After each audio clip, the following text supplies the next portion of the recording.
Salut à tous et bienvenue sur ValetPL Multi TCG. Comment ça va les fous? Moi ça va très très bien. Aujourd'hui on se retrouve pour un petit débrief d'un tournoi Pauper que j'ai fait vendredi dernier. Si vous regardez cette vidéo à temps, si vous ne regardez pas à temps, c'était vendredi il y a longtemps. J'ai joué Grixis Affinity, deck que j'avais pas joué depuis longtemps. Dans sa version à l'époque il bouillait, il y avait encore les Frogmeat et tout. C'était complicado de kill. Maintenant il bouille toujours autant, mais c'est plus facile de kill, et notamment avec l'arrivée du Refurbish Familiar, ça change quand même pas mal la donne. D'ailleurs, je peux peut-être vous zoomer un petit poil, voilà, c'est quand même plus agréable. Avant de vous parler de la decklist, de ce que j'en ai pensé, de vous débriefer mes rondes, etc., je vous invite à mettre le petit pouce bleu d'anticipation de confiance parce que ça fait plaisir. Si vous faites ça, vous pouvez aussi vous abonner par la même occasion, c'est gratuit, ça régale. Et si vous avez fait déjà ça, il vous manque plus qu'à mettre un petit commentaire et vous gagnez potentiellement un booster de Scmourne, parce qu'il y aura un petit tirage au sort sur cette vidéo offert par La Belle Carte, qui est notre société avec Val et Baptiste, que vous pouvez retrouver sur le site notamment labellecarte.fr pour faire vos petits achats TCG. Et du coup, La Belle Carte, elle offre un booster de Scmourne à quelqu'un sous les commentaires de cette vidéo. Donc n'hésitez pas, mettre un petit commentaire, ça régale. Merci aussi à Ultimate Guard, il y en a filé dans la description. Vous cliquez, vous y êtes, vous faites vos achats, ça nous soutient, ça fait plaisir. Et notamment cette délicieuse deckbox bicolore que j'utilise pour mes decks Pauper. Voilà. Et là, il y avait Azorius Affinity là-dedans. RIP, il est banni, mais il y avait Azorius là-dedans. Voilà, si jamais vous voulez soutenir La Belle Carte, vous pouvez aussi taper La Belle Carte comme code lorsque vous créez votre compte sur Voct, appli de vente aux enchères en live sur laquelle on est du dimanche au jeudi à 18 h pour faire du box break ou de la carte à unité sur plusieurs TCG. N'hésitez pas, 10 € offerts, ça régale. Donc ce deck, Grixis Affinity, il a un petit peu changé parce que on a le Refurbish Familiar, comme je vous disais, qui est une 2-1 vol pour 4, mais qui va souvent coûter 1 mana noir si on a suffisamment d'artefacts, puisque ça a l'affinité pour les artefacts. Et quand il arrive en jeu, chaque adversaire doit défausser une carte, et pour chaque adversaire qui ne peut pas, on pioche une carte. Donc ça fait plaisir. Bon, chaque adversaire, c'est un seul, évidemment. On a aussi le Kenku Artificer qui, bon, il n'est pas trop récent, mais qui n'était pas dans la liste d'affinités à l'époque où moi je jouais. Parce qu'il n'existait pas. Et c'est très bien, puisque ça anime un artefact non créature en 3-3 vol. Et on le met sur un land, ce qui fait qu'on a une 3-3 vol indestructible, ce qui est très chiant pour beaucoup d'adversaires. Le reste du pack, on joue plein d'artefacts, notamment avec nos lands, pour justement payer nos Mirror Enforcers à 0 et nos Refurbish Familiar à 1. Ça, c'est pour tuer en animant les lands. Ça, c'est main deck, c'est pour répondre au metagame, parce qu'il y a énormément de decks qui sont sensibles à un dégât à toutes les créatures, et nous, on sacrifie très facilement des artefacts pour faire ça, sachant qu'on peut mettre plusieurs sacrifices en pile pour faire plusieurs dégâts à toute la table. Et pourquoi je vous disais que Refurbish Familiar c'est un super ajout, c'est parce qu'on peut Vras avec Krark Clan Shaman, et ne pas tuer notre Refurbish Familiar, puisqu'il a le vol, et que ça touche les bêtes qui n'ont pas le vol. Galvanic Blast, ça tue les bêtes, ça tue l'adversaire, c'est cool. Nouveauté aussi du deck, c'est Toxin Analysis, c'est excellent. Une créature à Death Touch Lifelink et on investit, donc c'est pour un mana noir, on crée un artefact, c'est cool. Et Death Touch Lifelink, ça marche très bien sur des phases de bloc avec Refurbish Familiar ou Kenku Artificer pour trader un truc. Ça marche sur Mirror Enforcer pour gagner pas mal de points de vie. Bon, si on doit bloquer un gros truc avec ça, et ça, c'est qu'on joue contre Dimir Terror la plupart du temps, mais ça peut être le cas. Et surtout, ce qui est premium, c'est qu'on fait sur Krark Clan Shaman Toxin Analysis, c'est donne Death Touch Lifelink, donc quand on sacrifie pour mettre un dégât à tout, ça va tout tuer, et ça va nous faire gagner un point de vie pour chaque bête touchée par le Krark Clan, et ça c'est bien. Un peu de gestion avec Cast Down, j'en étais pas spécialement ravi dans le deck, mais bon voilà, c'était jamais naze non plus. De la pioche, énormément de pioches. On joue 4 Deadly Dispute, 4 Reckoner's Bargain et 4 Thoughtcast. Reckoner's Bargain qui fait piocher une carte qui n'est pas, qui est moins bien, je trouve, que le spell qui crée une map, parce que la map c'est un artefact, donc ça peut être réutilisé pour sacrifier des trucs, contrairement à Reckoner's Bargain qui ne crée pas l'artefact.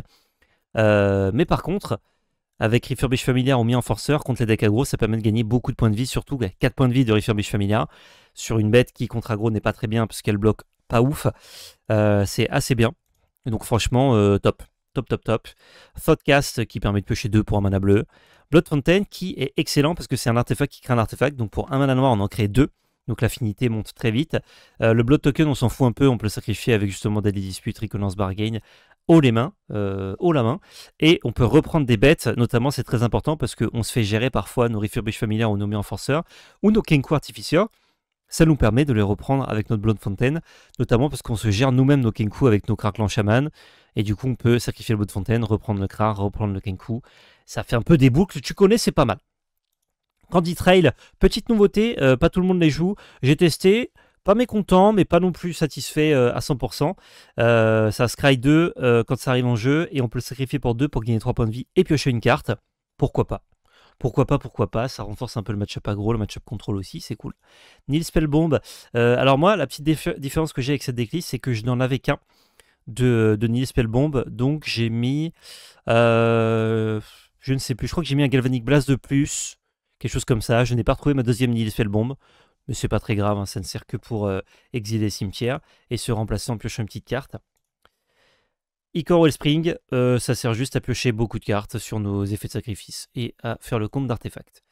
En side, j'avais exactement ce side-là, à 2 cartes près qui sont les cast down. Je n'ai pas retrouvé mes 2 autres cast down non plus, alors que j'en ai 4. Je ne sais pas où ils sont. Du coup, j'ai remplacé les cast down par 2 malédictions de l'intrus qui marchent très bien contre combo. Parce que ce deck-là, j'avais l'impression que contre combo, il pouvait en avoir un petit peu de mal. Première ronde, je joue contre Dimir Terror. C'est un deck qui vise à se meler beaucoup pour jouer des Bonedragger Mag et des Tolerant Terror très tôt dans la partie. Et à côté de ça, on joue des contres, des anti-bêtes, on est pas mal. À la une, j'ai mon rat qui beat down. Il se passe un petit peu rien. J'ai un Refurbish Familiar qui va mettre des points. Je pioche énormément de cartes parce que j'ai un peu que des gestions en main. Enfin, j'ai un peu que des gestions. J'ai pas de kill, disons, donc je pioche dans des piocheurs, je pioche, mais du coup, contre Dimir Terror qui cantrip mais ne fait pas beaucoup de value, bah, j'ai beaucoup de cartes en main. Et au bout d'un moment, je tue juste avec mon rat et je trouve des mi-renforceurs parce qu'elle avait malheureusement, mon adversaire, des grosses cartes bloquées en main. Et en plus, j'ai trouvé de quoi enlever son cimetière, donc elle pouvait jamais jouer sa Tolerant Terror, c'était compliqué. Et de toute façon, quand tu pioches que des Tolerant Terror et que t'as pas un cimetière rempli, tu peux pas les caster. Donc c'est dommage. Je gagne la une. Deuxième game, là vraiment, quand je vous dis que je ne fais rien à part draw, je ne fais rien à part draw des cartes. Je draw. J'ai des gestions, j'ai des Galvanic Blast, j'ai des cast down. Mon adversaire ne fait pas grand chose. En early, elle joue 2 qui ne sont pas dans cette decklist. 2 Delver, donc c'est des 1-1 pour 1 qui devenaient 3 de fly. Sauf que moi j'ai un Crackling Shaman que je délaye un peu. Je me dis bon, j'ai pas besoin de le jouer, j'ai pas envie de sacrifier des artefacts tout de suite. Et elle joue un deuxième et elle n'a pas flippé le premier. Du coup, je joue Crackling Shaman, je sacrifie un Arthos qui était une Ichor Spring. Je pioche une carte, je détruis ces 2 bêtes.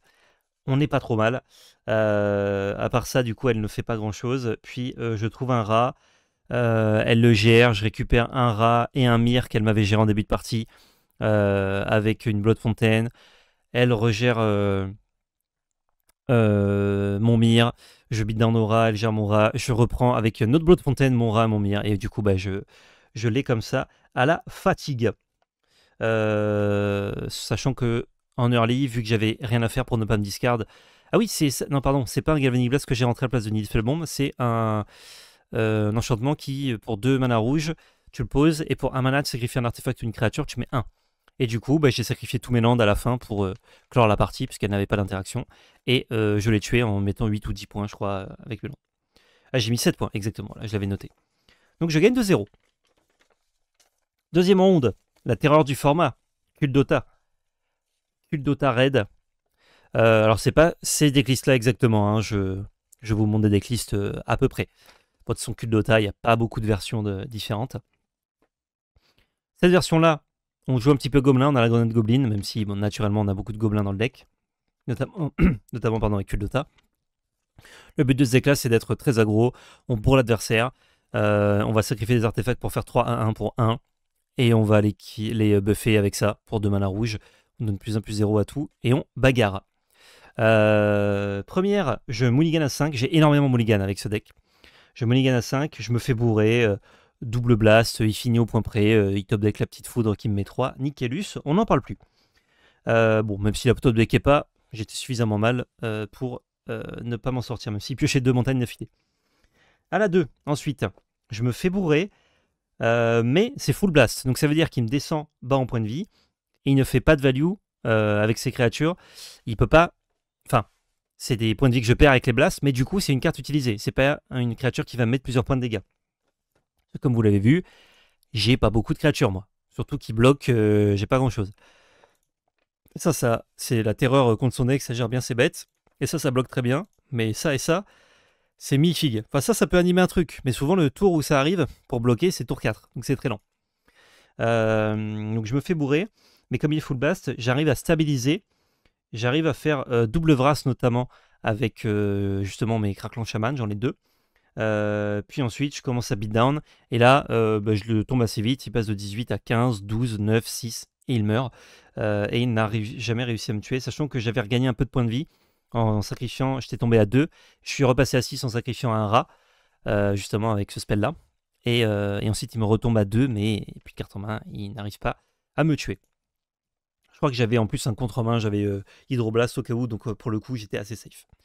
Game 3. Il s'épuise vite. Il gère mon mana rouge, donc il gère mon land parce qu'il peut exiler les terrains artefacts avec Cast into the Fire.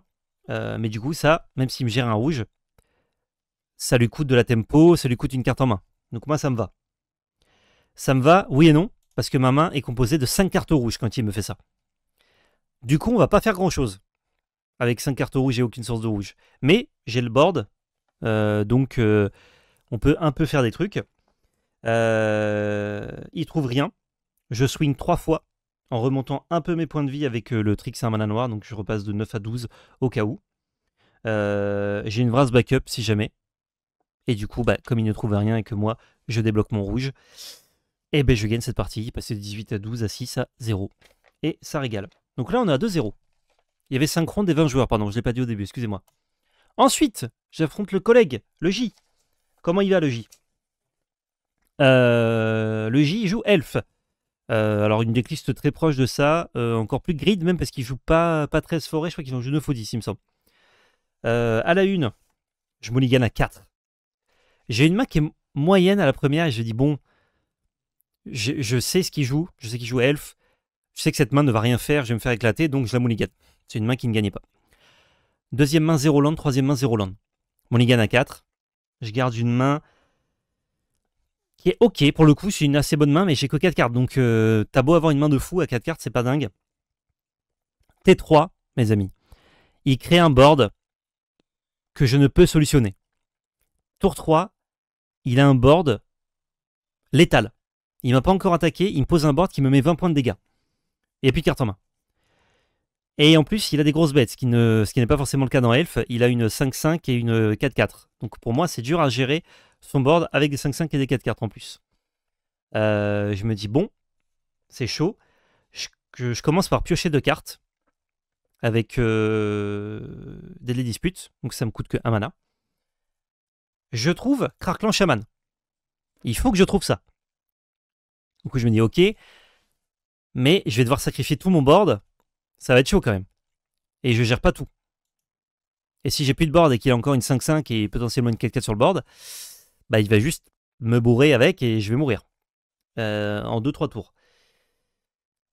Du coup, je réfléchis, je calcule et tout. Je repioche avec je sais plus quoi. Peut-être avec une Icor Wellspring. Ce qui me permet de trouver une Blood Fontaine. Blood Fontaine, je la pose. Je crée un jeton sang. J'ai de quoi sacrifier donc des artefacts et une partie de mes landes. Ça, par contre, je suis obligé. Boum, je mets 5 dégâts à tout. Il a plus rien. Il a plus qu'une carte en main qui est une forêt. Et il commence à repartir en mettant des elfes. Mais bon, c'est des 1, c'est pas fou. C'est des petits elfes, quoi. Et moi, de mon côté, je repars mieux que lui parce que j'avais encore pas mal de cartes en main. Notamment, j'avais pioché dans l'histoire. Du coup, je suis régalé. Oui, il la concède assez vite en vrai, parce que dans tous les cas, j'ai des cartes en main, il sait que ça va être dur pour lui. Game 2. Tour 2, il me met 4 bêtes. Ce qui est assez fort, dont une Priest of Titania. Il a plus trop de cartes en main. Moi, tour 2, je fais Craquelant Shaman, je sacrifie un land, je détruis toutes ses bêtes. C'est Moulkat qui vous réussit, exactement. Du coup, on est pas mal. On est pas mal du tout. Je lui Evras son board tour 2. Il n'y a plus trop de cartes en main. Et en fait, Elf, ça joue très peu de land parce qu'une fois que tu as un land, tu vas jouer tes elfes, faire du mana et c'est bon. Sauf que quand tu te fais Vras tour 2, et du coup, avec la seule forêt qu'il avait, il avait des drops 2 en main et il ne pouvait pas les caster. Il me dit à toi, à toi, à toi. Moi, pour le coup, je m'étais pété un land. Donc, je me suis pas mal ralenti aussi. Mais j'ai trouvé des landes. J'en avais pas d'autres en main. J'ai trouvé des landes avant lui. Et ça m'a permis, dès que j'en ai trouvé, de pouvoir piocher, d'aller trouver les autres, etc. Donc j'étais bien placé. J'ai une Vras backup au cas où il commence à faire trop d'elfes. Et puis j'ai le beatdown en l'air, il revient jamais. Je gagne cette manche. Donc je suis à 3-0. Sachant que le tournoi, je vous donne aucune info sur le tournoi, désolé, c'est un win-a-box. Donc le premier gagne une boîte de booster, on peut pas split. L'orga ne voulait pas, et je comprends, le but c'est qu'il y en a un qui gagne. Le deuxième gagne un bundle, et à partir du troisième jusqu'au dernier, les lots sont les mêmes, c'est-à-dire des petites cartes promo et un booster promo Wizard. Quatrième round, je joue contre Kuldotared, encore une fois. Je mulligan à 5 ou 6 la première, je ne sais plus. Je mulligan beaucoup en tout cas. Et je ne fais rien, je me fais bourrer. Basta. Rien à dire, je me fais défoncer. 19, 16, 10, 7, 4, 0. Je me fais défoncer. 12 € la PAF Noobza. Quelle extension pour le bundle et la boîte? Le bundle c'était Croissonnaire et la boîte c'était boîte d'extension, je crois, Xalan. Deuxième game. Je suis en mulligan à 5. Encore. Mais il me met pas beaucoup de pression. J'arrive à Vras en early, en fait. Et lui, il avait une sortie créature. Moi, ensuite, je trouve des bêtes, je bourre. Ça se passe bien. Il passe de 18 à 15 à 11 à 7. Bam, bam, bam. Et du coup, on s'en sort bien. Un partout. Dommage que la première, on n'ait pas joué. Un partout. Dernière game, il a le play. Je suis en mulligan à 6, évidemment. Mais j'ai une main qui est correcte. Il fait une sortie champagne. Il me fait tout 1 Land Artefact avec Goblin Tomb Raider. Donc c'est un 2-2 haste pour 1. Qui met grave la pression. Moi j'ai du mulligan. Et sur mon mulligan, j'ai choisi d'enlever mon Galvanic Blast. Qui aurait pu gérer ça. Mais en même temps, par rapport à la main que j'avais, c'était pas une erreur, je pense. Il fallait que je garde des trucs pour justement pouvoir gérer son board, repartir faire des trucs. C'est juste que s'il a pas ça, la plupart de ces bêtes, en fait, c'est des 1-1, donc Galvanic Blast, c'est pas fou. C'est pas très très bien. Donc, sauf contre Goblin Tomb Raider, Galvanic Blast, c'est pas très bien. Il me fait une sortie champagne. Je tombe très vite, je suis à 18, je passe à 16. Je passe à 8, il met 8 points de dégâts, je peux rien y faire. Je passe à 6 ensuite, j'arrive à tempo un peu, je lui tue une bête, machin, mais c'est pas ouf. Et quand je suis à 6, il me fait Grenade Goblin. Je sais pas combien il en joue, mais il en joue au moins une. Ce qui fait qu'il sacrifie un Goblin, il met 5. Et là, j'ai une petite fenêtre potentiellement si jamais il a pas de blast pour m'en sortir, mais il a un blast. Et dans tous les cas, je choix. Et je meurs. Et du coup, je perds. Donc je ne passe pas à 4-0, mais je passe à 3-1 malheureusement. Ce qui fait que logiquement, je ne peux plus être premier. Sauf que, on était les deux seuls joueurs à 3-0. Ce qui fait que c'est le seul joueur à 4-0. Et comme il y a 5 rondes, eh ben, il va potentiellement perdre son match, moi gagner. Donc suivant le départage, il peut se passer des trucs. Je joue la dernière ronde contre Elf, encore une fois. Pas le même joueur, évidemment. Je joue contre Elf. Première game, j'ai le toss. Je fais Shaman en early, qui permet de Vras encore une fois. Puis Shaman qui Vras en late game, en sacrifiant 5 artefacts, ce qui me permet de, après une phase d'attaque où il a bloqué une bête, lui trade ses bêtes, dont une qui est enchantée par Nyxborn Hydra. Ce qui fait que ça, Nyxborn Hydra arrive en jeu. Puis le reste des triggers de Shaman se résout et du coup ça tue ça, donc ça lui Vras complètement son board. Et moi aussi, mais ça me laisse ma 3-3 indestructible que j'avais animée avec le Kanku pour pouvoir le beatdown. Et ça rentabilise du coup ma foule, puisque j'ai dû sacrifier pas mal de landes pour les 2 Crackland Shaman à chaque fois, mais comme je piochais énormément de terrain, bah, c'était pas grave. Du coup, j'ai rentabilisé ma foule, c'était cool. Deuxième game, il a le toss, enfin il a le play. Il mulligan à 5 malheureusement. En face, il ne fait pas grand chose. J'ai encore un Shaman, je garde ma main à 7 et j'ai un Shaman. J'ai un peu de réussite pour le coup. J'en joue 3, c'est pour ces match-up là, mais j'ai un peu de réussite quand même. Je lui tue 3 bêtes pour 2. Et ben, en mulligan à 5, vous doutez bien qu'il ne revient jamais. Je le beatdown avec 2 rats et au bout d'un moment je trouve un mire et du coup ça passe. Et du coup je gagne ma dernière ronde et je passe à 4 victoires. Donc je suis à 4-1. Donc maintenant, je regarde les standings. Après avoir perdu à la 4e ronde, je suis 2e des standings. Je suis le meilleur des 3-1. Mon oppo, du coup, qui est à 4-0, c'est le seul à 4-0. Mon oppo de la ronde 4. Donc il est premier, moi je suis deuxième. Donc, je gagne ma ronde. Maintenant, il faut savoir si lui, il a gagné ou pas. S'il a gagné, il gagne, forcément. Par contre, s'il perd sa dernière ronde, potentiellement, il passe derrière moi. Suivant les départages, etc. Donc, dans tous les cas, je suis deuxième et je gagne mon dernier match. Ce qui veut dire que, à part dans des scénarios hyper précis, hyper bizarres, etc., je vais logiquement rester deuxième, puisque je suis deuxième et que j'ai gagné, ou bien passer premier. Il perd son match. Il perd son match contre quelqu'un qui était troisième du classement, donc derrière moi. Donc, ça veut dire que je suis premier ou deuxième. Non, il ne faut pas égalité parce que si jamais il split, le lot du deuxième est reporté au troisième. La boîte, si jamais il split la boîte en fait. Donc ils ont joué pour savoir qui gagne. Donc là, logiquement, je suis premier ou deuxième, vous êtes d'accord? Je vais vous montrer mon lot.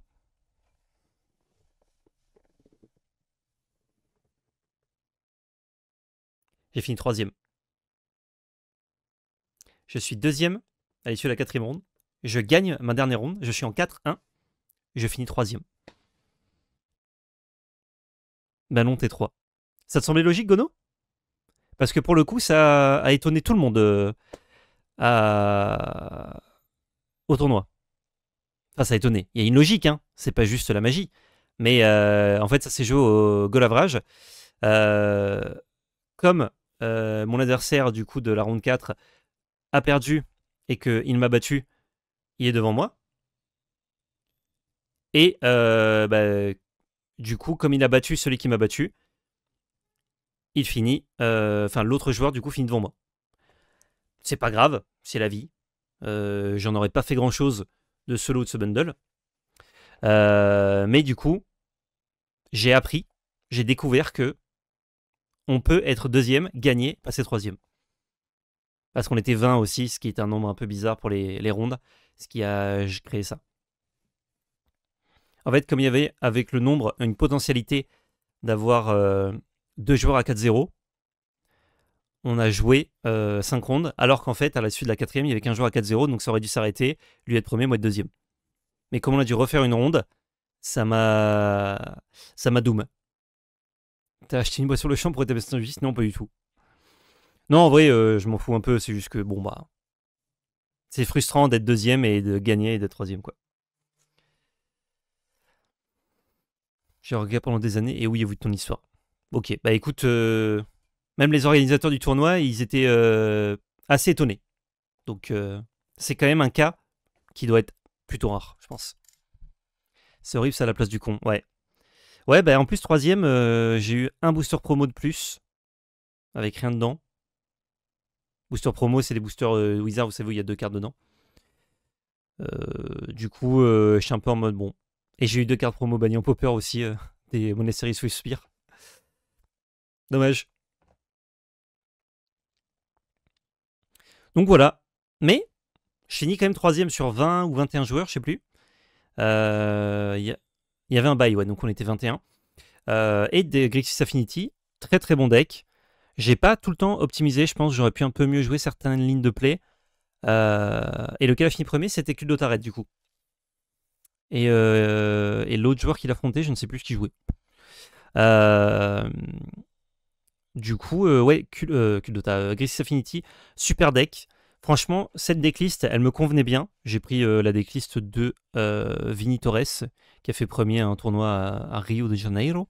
Et très cool. Très très cool le feeling. Je voulais jouer Dunkin' Krark-Clan, je savais pas si on voulait 2 ou 3. 3, ça m'a l'air super bien dans le méta actuel. Pour cause, regardez. Popper, 20% de Red Dead Queen, qui n'aime pas du tout Krark-Clan. Alors 11% Affinity ou Krark-Clan est nul par contre. Enfin nul, pas ouf. Mono bleu aggro, si c'est pas les versions avec les terrors, c'est pas mal aussi. Grul aggro, ça peut gérer les elfes en early, donc c'est pas naze. Winnie White, qui est de plus en plus populaire avec elf, ça les éclate totalement. Donc vous avez 24, 27, un peu de ça et de ça. Vous avez environ 30%, donc vous n'êtes pas loin de 1 match-up sur 4. Il y en a d'autres que j'oublie certainement. Un match-up sur 4 ou un match-up sur 3, pardon, où justement le Crackland Shaman est vraiment délirant. Donc très cool. Sur les Candy Trail, ils étaient pas mauvais, mais c'était pas fou non plus. Donc s'il y a un meilleur Arthos, pourquoi pas. Nihil Spellbomb, c'est bien, bien dans leur main deck. C'est jamais mort non plus, parce que ça pioche une carte pour 2. Et des fois, au tour 1, t'as pas grand chose à faire, donc ça te fait un tour 1 de plus pour mettre un Arthos et jouer très rapidement sur Refurbish Familiar. Et le side, bah, j'étais content d'avoir mes enchantes, même si je m'en suis pas servi. Malédiction de l'intrus. Mieux que Cast Down, je pense. Le petit Spell Pierce random, je l'ai rentré parfois, mais je trouve pas ça fou. Je préférais un 3ème Blue Elemental Blast, notamment pour les match-up rouges, pour ne pas mourir sur les blasts en fait. Parce qu'il y a des façons de gérer le board, mais les blasts, tu peux pas trop. Donc ça, c'est cool. Et en side, peut-être un 4ème Toxin Analysis aussi contre aggro, c'est pas mal. Un 3ème, pardon, j'en ai 2 main deck.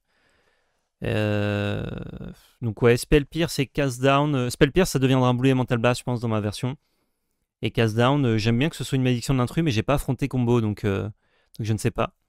J'aime bien avec Makeshift Ammunition le deck. Ben, je jouais une Makeshift Ammunition, mais qui n'est pas là. J'ai pas eu le temps de créer la deck sur Moxfield, mais c'est pas grave. Et justement, moi, ma deuxième Nihil Spellbomb, c'était une Makeshift Ammunition. J'ai l'impression que je préférais 2 Nihil Spellbomb et un Candy Trail, et avec un Makeshift Ammunition. Donc c'est cool. Ou alors un Icar Wellspring qu'on pourrait cutter, parce qu'honnêtement, c'est pas non plus zinzin, quoi. Le gars qui gagne contre le 4-0 a un bon gain de win ranking, forcément t'as gagné moins contre un 3-1. Oh, ranking des wins en premier. Oui, bien sûr. Non, mais c'est quand tu regardes, ça se tient, c'est logique, Gono. Mais je t'avoue que avant de jouer, je me suis dit, ok, bah si je gagne, je vais au moins finir deuxième, quoi. Premier, ça aurait été étrange, mais deuxième, il y a de grandes chances. Et au fait, non. Mais après, oui, quand j'ai vu le classement, bien sûr, j'ai compris. T'inquiète pas.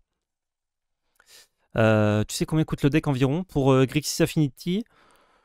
Si t'as rien du tout, je pense que tu dois en avoir. Après, ça dépend sur quoi tu le commandes, parce que tu auras les frais de port ou pas. Mais grosso modo, je dirais entre 60 et 80 euros. Donc c'est pas très cher. Pour un deck complet, un des meilleurs decks du format. Vraiment très très bien. Le Dota, c'est encore moins cher, parce que bah, à la base, basique. Il y a quoi qui vaut un peu de sous dans le Dota? Franchement, il n'y a rien. Il y a les reliques en side, ouais. Qui sont même pas obligatoires en vrai. Hein. Si t'as pas de reliques, c'est pas grave, quoi. Tu peux faire des games. C'est un deck qui side très peu, de toute façon. Enfin, ça m'intéresse, mais je vois pas beaucoup de tournois par chez moi. Bah, faut que t'en parles. S'il y a pas beaucoup de tournois, n'hésite pas à en parler et tu peux motiver des gens. Notamment ce que font des assos. Même des boutiques aussi, je pense, mais plutôt des assos. C'est tu dis aux gens, bah, regardez le deck que vous pouvez monter avec vos communes. Si vous pouvez pas, vous faites des proxys pour compléter, ou voire même vous proxysez tout le deck. On s'en fout. Juste des proxys bonne qualité, quoi. Et tu testes. Tu testes le truc, ou même toi, si t'es un peu motivé, tu peux dire, bah, moi, si vous voulez, je vais proxy 8 decks. Ça te prend un peu de temps, mais tu le mets dans la PAF, tu vois, le coût de l'impression de l'encre et tout. Et comme ça, eux, ils payent juste la PAF avec le deck prêté. Et ils testent le format.